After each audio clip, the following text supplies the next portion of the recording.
L'aube pointait à peine sur les montagnes lointaines lorsque le véhicule du zoo safari de l'Oregon franchit, à toute vitesse, la grille de sécurité. À la place du passager, Dr. Élodie Martin serrait son sac médical, les yeux fixés sur la route menant à l'enclos des lions. L'appel d'urgence à 4 heures du matin résonnait encore dans son esprit.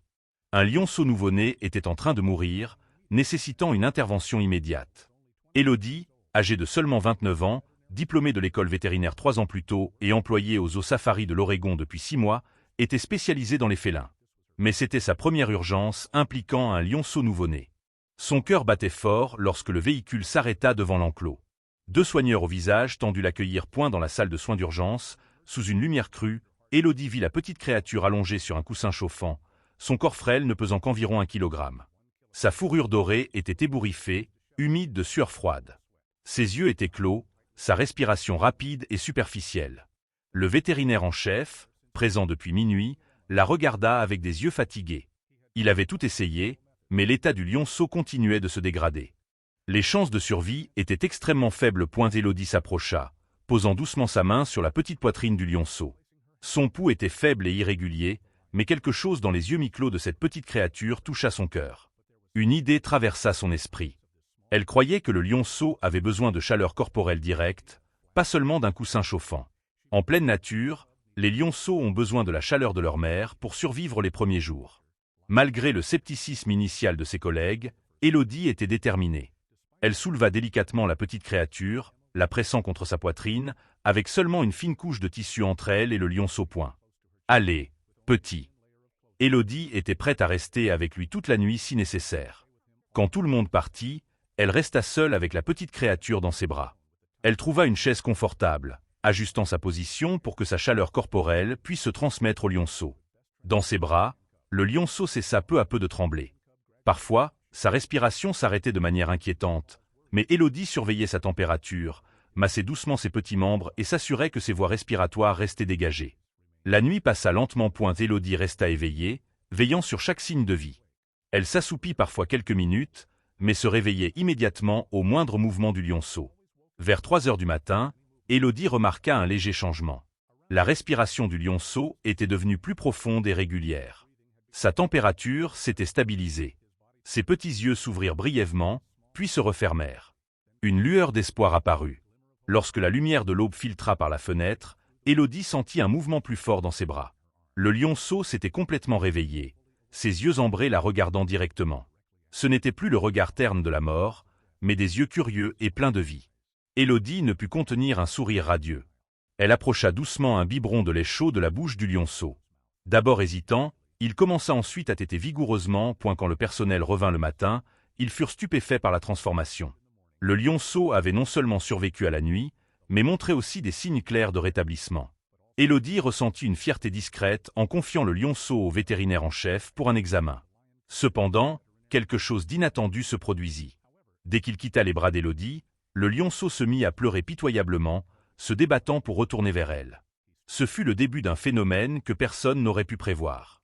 Le lionceau, nommé Léon, refusait de manger ou de dormir sans la présence d'Élodie. Il réagissait violemment à toute autre personne, se recroquevillant et pleurant jusqu'à ce qu'Élodie réapparaisse. La direction du zoo réalisa rapidement qu'il faisait face à une situation particulière. Dans les jours qui suivirent, Élodie ne quitta presque pas Léon. Elle reçut une autorisation spéciale pour s'occuper du lionceau 24 heures sur tout. À eu départ. Ce n'était qu'une solution temporaire pour assurer la survie de Léon. Mais au fil des jours, le lien entre eux se renforça. Élodie étudia intensément la psychologie des lionceaux. Dans la nature, les lionceaux vivent avec leur mère et leur troupeau pendant environ 6 à 8 mois, apprenant à chasser et à interagir socialement. Cet attachement est un instinct profond, surtout dans le cas de Léon, une créature rejetée par sa mère ayant frôlé la mort. Élodie comprit qu'elle était devenue par inadvertance une figure maternelle de substitution, la seule personne en qui Léon avait confiance dans ce monde effrayant. Le directeur du zoo s'inquiétait de cette situation. L'objectif ultime était de préparer Léon à une vie normale avec les siens. Une dépendance complète envers Élodie pourrait causer des dommages à long terme. Cependant, toutes les tentatives pour que Léon accepte d'autres personnes échouèrent. Le lionceau refusait de manger, devenait stressé et montrait des signes de santé déclinante en l'absence prolongée d'Élodie. Après de nombreuses discussions, un accord fut conclu. Élodie continuerait à être la principale soigneuse de Léon pendant plusieurs semaines, mais avec un plan pour introduire progressivement d'autres personnes et réduire sa dépendance. On lui attribua un espace spécial au zoo, mi-bureau, mi-espace de soins pour Léon, lui permettant de travailler tout en restant proche du lionceau. Élodie utilisa ses connaissances professionnelles pour concevoir un programme d'entraînement spécial. Elle créa un porte-bébé amélioré, permettant à Léon de rester près de son corps lorsque nécessaire. Progressivement, elle entraîna Léon à s'habituer à être seul pendant de courtes périodes, commençant par quelques minutes et augmentant graduellement. Chaque fois que Léon acceptait d'être éloigné d'Élodie, elle le récompensait avec sa nourriture préférée ou de nouveaux jouets. Léon se développa rapidement sur le plan physique. En 2 semaines, son poids doubla. Sa fourrure dorée devint lisse et brillante, ses yeux vifs et pleins de curiosité. Élodie enregistra chaque étape de son développement. L'apparition de ses premières dents, ses premiers pas assurés, ses premières tentatives maladroites de jouer avec une balle en caoutchouc. Chaque jour apportait une nouvelle découverte. L'histoire d'Élodie et Léon se répandit dans tout le zoo. Le personnel, les bénévoles et même les visiteurs étaient attirés par ce lien spécial. Élodie remarquait souvent des regards curieux les observant, elle et Léon, lorsqu'ils traversaient les zones réservées au personnel. De nombreux visiteurs venaient spécifiquement pour apercevoir le lionceau attaché à la vétérinaire. Cependant, Élodie ne se laissait pas emporter par l'attention. Elle savait qu'elle faisait face à un défi majeur. Préparer Léon pour un avenir normal. Les lions sont des animaux sociaux. Ils ont besoin des leurs pour se développer pleinement. Bien que leur lien fût spécial, Élodie comprenait qu'il n'était pas ce dont Léon avait besoin à long terme. La première percée eut lieu lorsque Léon atteignit 6 semaines. Le zoo accueillit un autre lionceau, nommé Zoé, sauvé d'une installation illégale. Zoé était légèrement plus âgée que Léon, en bonne santé et énergique. Élodie vit cela comme l'occasion parfaite pour présenter Léon à un père. La première rencontre eut lieu dans la clinique vétérinaire sous une surveillance étroite. Élodie tenait Léon dans ses bras, tandis que Zoé était amenée par un autre membre du personnel. Au début, Léon était terrifié, essayant de grimper sur l'épaule d'Élodie pour s'éloigner de Zoé. Mais peu à peu, la curiosité l'emporta. Léon commença à observer Zoé depuis sa position sécurisée dans les bras d'Élodie. Dans les jours qui suivirent, Élodie permit aux 2 lionceaux des contacts plus longs. À chaque rencontre, Léon gagnait en confiance. À la 5e rencontre, Léon quitta les bras d'Élodie pour explorer Zoé, tout en maintenant une distance de sécurité. Élodie remarqua des changements subtils dans le comportement de Léon. Il imitait les gestes, les postures et même les petits sons de Zoé. Élodie savait que le moment était venu de passer à l'étape suivante. Avec le soutien de l'équipe vétérinaire, elle conçut un espace partagé pour Léon et Zoé, divisé par une clôture basse. Cela leur permettait d'interagir tout en ayant un espace privé si nécessaire. Élodie passa de nombreuses heures assise entre les 2 côtés, servant de pont sécurisé entre Léon et le nouveau monde. Chaque jour, Léon devenait plus confiant. D'observer Zoé de loin, il commença à imiter des comportements de chasse de base. Traquer, se cacher et bondir. Parfois, Léon revenait vers Élodie pour du réconfort, mais ces moments devinrent de plus en plus rares. Élodie ressentait à la fois de la fierté et de la tristesse en observant ce changement. Après 3 semaines, la clôture fut retirée. Le moment crucial était arrivé. Léon et Zoé seraient dans le même espace. Élodie s'assit sur le sol, Léon dans ses bras, tandis que Zoé était relâchée dans la zone commune. Les yeux de Léon s'écarquillèrent, suivant chaque mouvement de Zoé. Après une hésitation, Léon quitta les bras d'Élodie, avançant lentement vers Zoé. Toute la pièce semblait retenir son souffle alors que les 2 lionceaux s'approchaient l'un de l'autre. Personne n'était sûr de ce qui allait se passer. Zoé renifla. Léon répondit par un mouvement d'oreille. Puis, comme si une barrière invisible se brisait, Zoé toucha doucement Léon. Il n'y avait aucun signe d'agression, seulement une curiosité naturelle. Élodie ressentit une vague d'émotion. C'était le moment vers lequel elle avait travaillé. Léon faisait ses premiers pas dans le véritable monde des lions. Cependant, elle ressentait aussi une tristesse inexplicable. Chaque pas de Léon vers l'indépendance était un pas loin d'elle. Dans les semaines suivantes, Léon et Zoé devinrent inséparables. Ils jouaient ensemble, dormaient côte à côte et partageaient même leur nourriture. Léon venait encore voir Élodie quotidiennement, mais il ne dépendait plus complètement de sa présence. C'était exactement ce qu'Élodie voulait, mais cela laissait un vide dans son cœur. Le directeur du zoo proposa une nouvelle idée, utiliser Léon dans des programmes éducatifs pour enfants. Avec sa nature douce et son histoire spéciale, Léon pourrait devenir un excellent ambassadeur, aidant les enfants à apprendre sur la conservation de la faune. Bien sûr, cela ne serait possible que si Élodie continuait à participer. La première prestation de Léon eut lieu lorsqu'il avait 4 mois. Élodie s'était préparée minutieusement, anticipant chaque scénario possible. Elle craignait que Léon ne soit effrayé par la foule ou trop excité pour être contrôlé. Mais elle faisait aussi confiance au lien spécial entre eux, un lien construit à travers des centaines d'heures de soins et d'amour. Un groupe d'élèves du primaire fut conduit dans une zone spéciale où Élodie se tenait avec Léon à ses côtés. Les yeux des enfants s'écarquillèrent d'émerveillement en voyant le lionceau. Élodie commença à raconter comment Léon avait été sauvé, utilisant un langage simple pour expliquer la faune et l'importance de la conservation. Léon, maintenant beaucoup plus grand mais encore petit comparé aux lions adultes, observait la foule avec une curiosité prudente, restant toujours près d'Élodie. Chaque fois qu'Élodie posait sa main sur le dos de Léon, le lionceau émettait un léger ronronnement, non menaçant, mais confortable. Pour les enfants, c'était une occasion rare de voir un lion de près et de comprendre que ces puissantes créatures pouvaient aussi être vulnérables. Et la session de questions-réponses après la présentation était le moment qu'Élodie redoutait le plus. Les enfants peuvent être imprévisibles, et elle n'était pas sûre de la réaction de Léon au bruit et à l'excitation. Mais Léon l'a surpris une fois de plus. Le lionceau resta allongé tranquillement à côté d'Élodie, bâillant et s'étirant de temps en temps, parfaitement à l'aise sous les projecteurs. Le programme fut un succès retentissant. Enfants, parents et enseignants furent tous captivés par l'histoire du lien spécial entre les humains et la faune. Léon devint la star du zoo, apparaissant dans les journaux locaux et attirant des visiteurs de partout. Les performances éducatives devinrent une routine hebdomadaire. Élodie et Léon participaient à 2 sessions par semaine, chacune durant environ 30 minutes. Léon s'adapta progressivement à ce nouveau rôle, semblant même apprécier l'attention. Le lionceau mûrissait chaque jour, développant une fourrure plus belle et une démarche plus assurée. Bien que toujours lié à Élodie, Léon commença à montrer sa personnalité distincte. Un peu espiègle, curieux et toujours intelligent. Élodie profitait du temps des performances pour éduquer le public sur le statut des lions dans la nature. Elle parlait du braconnage, de la perte d'habitat et de l'importance de la conservation. À travers Léon, elle pouvait transmettre des messages complexes sur l'écologie et la conservation d'une manière compréhensible pour les enfants et les adultes. De nombreux visiteurs partageaient que rencontrer Léon avait changé leur perspective sur la faune et la responsabilité humaine envers la nature. Cependant, Élodie savait que leur temps était compté. Léon grandissait rapidement et, tôt ou tard, il devrait être déplacé dans une zone plus grande avec d'autres lions. Bien qu'il participât encore aux programmes éducatifs, Léon devait se développer comme un vrai lion. Élodie ne voulait pas que Léon devienne un animal de compagnie. Ce n'était pas la vie qu'un lion méritait. Un matin, alors qu'Élodie donnait son petit déjeuner à Léon, elle remarqua un changement subtil. Léon n'était plus le petit lionceau qu'elle avait tenu dans ses bras toute une nuit. Bien que toujours petit comparé aux lions adultes, Léon s'était transformé en un jeune lion en bonne santé avec une fourrure magnifique et des yeux confiants. Élodie ressentit une tristesse mélancolique, réalisant que leur temps ensemble touchait à sa fin. La direction du zoo décida qu'il était temps pour Léon de rejoindre la zone principale des lions. Là, Léon aurait non seulement Zoé, mais aussi 2 autres lionceaux et un espace beaucoup plus grand pour se développer.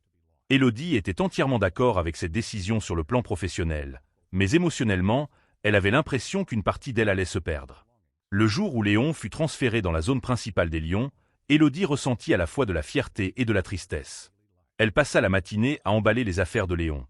Ses jouets préférés, la couverture sur laquelle il aimait dormir, et d'innombrables petits objets devenus partie intégrante de leur vie quotidienne.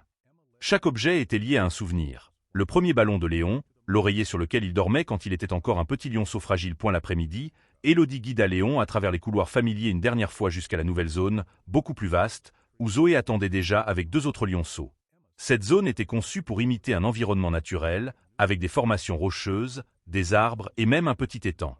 Élodie passa du temps à laisser Léon explorer le nouvel espace, observant ses nouveaux compagnons à distance. Léon semblait excité par ce nouvel environnement, sautant d'un rocher à l'autre, reniflant chaque coin pour comprendre son nouveau territoire. Zoé courut pour saluer son vieil ami, et les 2 lionceaux commencèrent immédiatement un jeu de poursuite. En regardant Léon courir librement, Élodie sentit son cœur se serrer. Le lionceau n'avait plus besoin d'elle comme avant. Lorsqu'il fut temps de partir, Élodie s'agenouilla, posant sa main sur le museau de Léon, comme elle l'avait fait des centaines de fois. Les yeux ambrés de Léon la regardèrent directement, comme s'il comprenait ce moment. Élodie murmura un au revoir, retenant ses larmes. Léon toucha doucement sa main, puis, comme s'il ressentait les émotions d'Élodie, lécha légèrement sa main, un geste réconfortant qu'il faisait depuis qu'il était tout petit. Élodie regarda une dernière fois la nouvelle zone. C'était là que Léon grandirait, développerait ses véritables compétences de lion et peut-être un jour, aurait sa propre troupe. Élodie savait que c'était ce qu'il y avait de mieux pour Léon, mais cela n'atténuait pas le sentiment de perte. Élodie se leva, encourageant Léon à rejoindre Zoé et les autres lionceaux. Au début, Léon hésita, regardant en arrière vers Élodie. Mais ensuite, avec une détermination nouvelle, le lionceau s'éloigna vers sa nouvelle vie. Avant de disparaître derrière un grand rocher, Léon s'arrêta, se retourna pour regarder Élodie une dernière fois, comme pour graver son image dans son esprit. En quittant la zone des lions, Élodie ressentit à la fois du soulagement et un vide. Pendant de nombreux mois, Léon avait été le centre de sa vie. Chaque décision, chaque moment de la journée tournait autour des besoins du lionceau. Désormais, Élodie devait apprendre à vivre sans la présence constante de Léon. Dans les semaines suivantes, Élodie continua à travailler au zoo, se concentrant sur d'autres cas nécessitant son expertise. Chaque jour, elle visitait la zone des lions, se tenant à une distance sécurisée pour observer Léon dans son nouvel environnement. Léon la reconnaissait toujours, s'approchant de la clôture dès qu'il entendait sa voix familière. Le lion touchait son museau à la clôture, émettant des sons accueillants réservés uniquement à Élodie. Bien qu'il ne fût plus dans ses bras, Léon maintenait le lien spécial avec la personne qui lui avait sauvé la vie. Une fois par semaine, Élodie était autorisée à entrer dans la zone des lions avec les soigneurs réguliers. Pendant ces moments, Léon venait immédiatement vers Élodie, se blottissant contre elle comme au début. Bien que beaucoup plus grand maintenant, Léon cherchait encore le contact physique avec Élodie, appréciant toujours les caresses derrière les oreilles d'une manière que seule Élodie connaissait. Le programme éducatif se poursuivit, bien que moins fréquemment et dans des environnements plus contrôlés.